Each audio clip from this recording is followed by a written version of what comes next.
So about a year ago, I reached this point in my life where it became very clear to me that it was necessary for me to change things on a very fundamental level. By which I mean, as I phrased it to myself at the time, kind of dramatically, I'm gonna have to die in some way, whether that be literally or figuratively. And I'd had ideas about.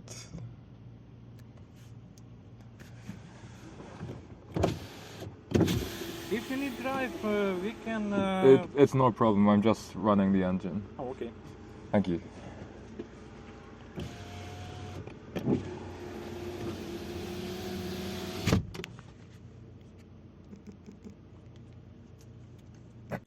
Sorry about that. Kind of lost my train of thought a little as well.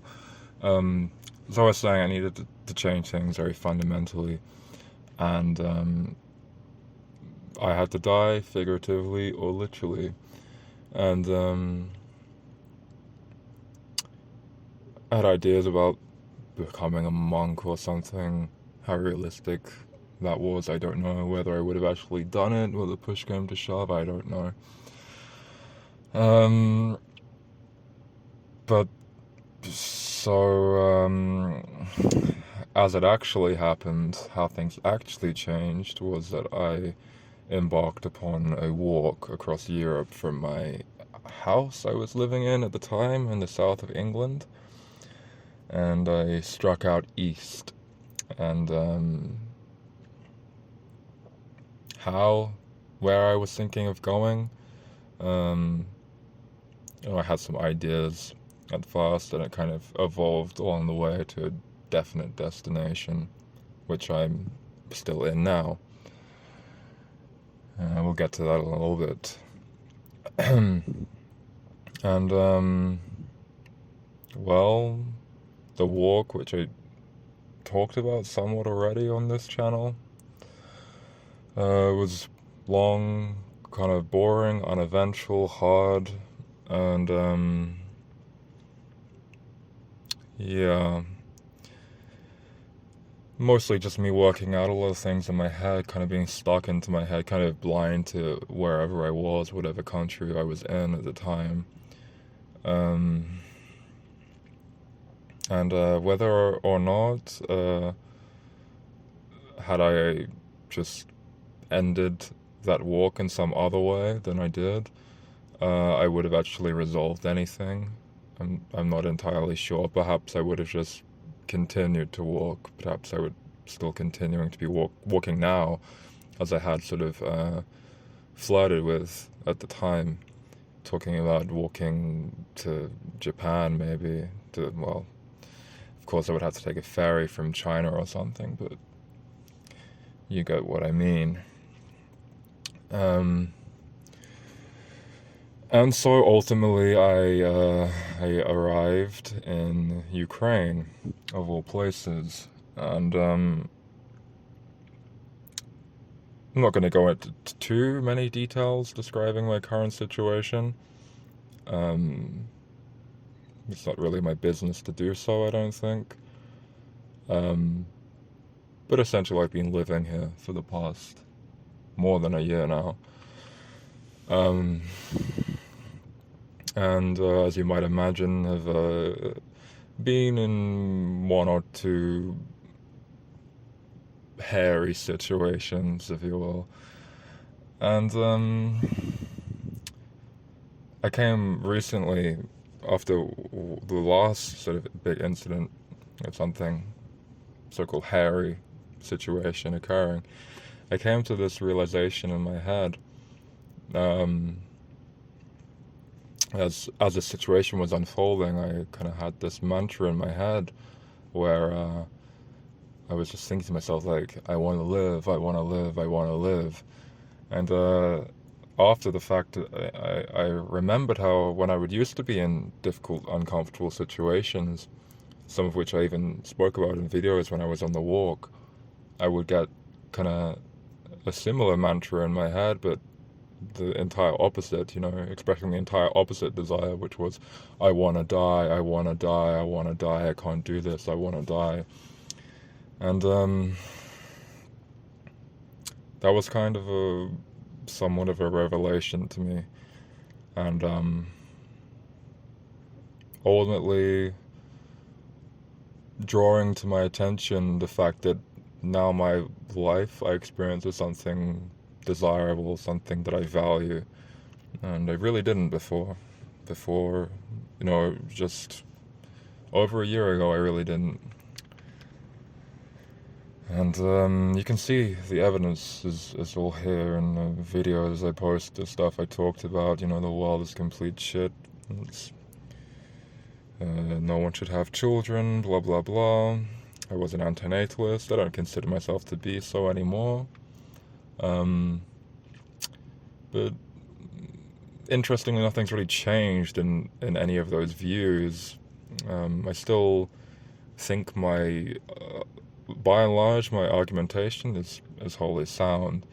Thing that's changed is I just kind of disregarding it, because my life is something worthwhile now for me. That's important to express. I understand that won't be the case for everyone, but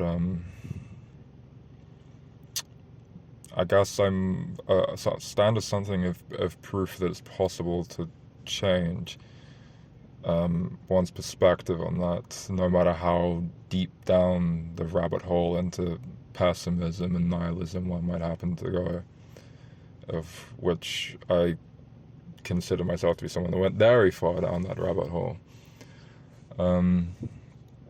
And yeah, you've one can see, if they choose to do so, evidence on this channel of me talking about addiction and so on, addictive tendencies, and those things haven't been entirely eradicated. But despite all of those things, my life is overall genuinely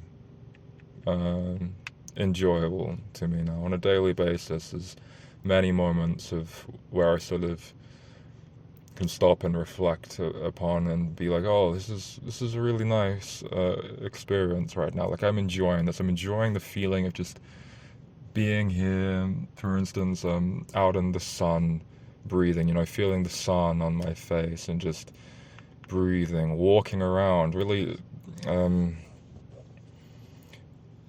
valuing the fact that I have limbs, that I can walk, that I can breathe. I see around here a lot, where I am, people that, they're wearing prosthetic limbs and stuff, and they don't have the luxury that I do anymore to walk around and just be, just enjoy those simple things. It's very easy to take for granted. What is that saying? When you're healthy, you have many wishes. When you're unhealthy, you just have one, which is to be healthy. And maybe a lot of this I'm saying, my viewpoint that I'm expressing here is kind of sounds kind of trite, a little cliche and so on, but it's my experience nonetheless. And I won't deny that I can still identify a sort of this fundamental emptiness at the heart of existence, which I've spoken about before. That hasn't fully gone away, but it's something that's much easier now to sort of not be consumed by entirely, which is kind of the place where I was. I was so absorbed by it, always just staring at it, analyzing it, ruminating on it all the time. And I don't do that anymore. And at first it was very difficult to not do that. It was very difficult to allow myself to feel anything, really, but positive feelings. It felt like some kind of betrayal of everything that I stood for, all my beliefs and so on, but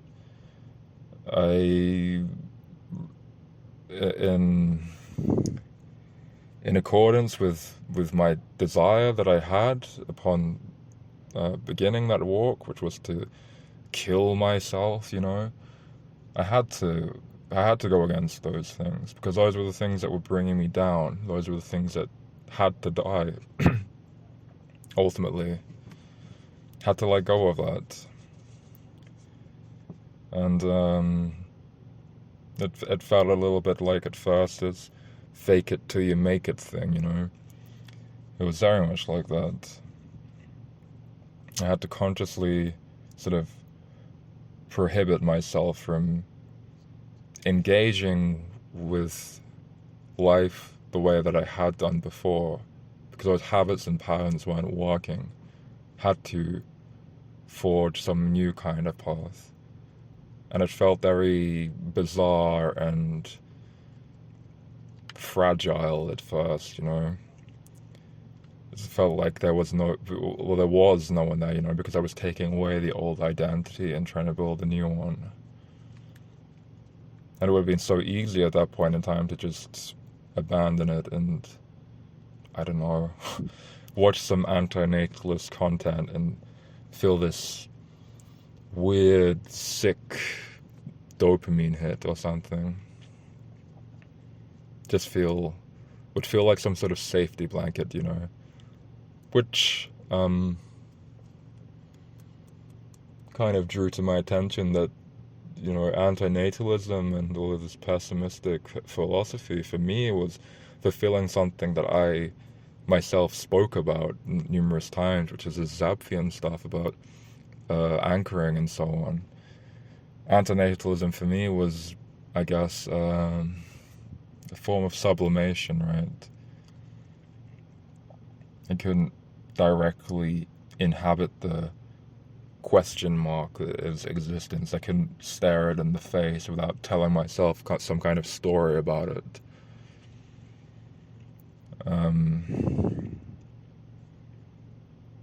I kind of think now that I don't tell myself these stories anymore, maybe I'm telling myself some other story.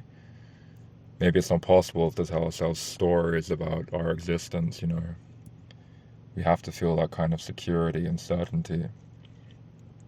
But the difference is now I just don't, if I, for instance, feel some kind of bad emotion, dive into this whole narrative about, for instance, in the past, these Gnostic ideas, and, there's the demiurge, and we're all his minions, blah, blah, blah, blah, blah, being oppressed and so on, and we're living in this false reality, and this is hell. I don't do that anymore if I feel something bad. I just sort of look at the bad feeling, acknowledge it, and just press on with my life. And that will inevitably pass and give way to some other feeling. And then I inhabit that for a time until something else occurs, which it inevitably will.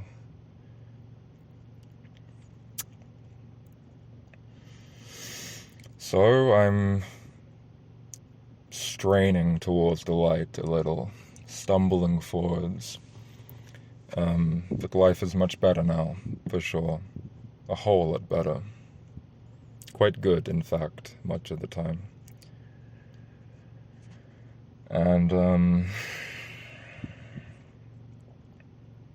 hope it is for you too. Hope that it can be, that it could be, that it might be. Alright. Thanks for listening.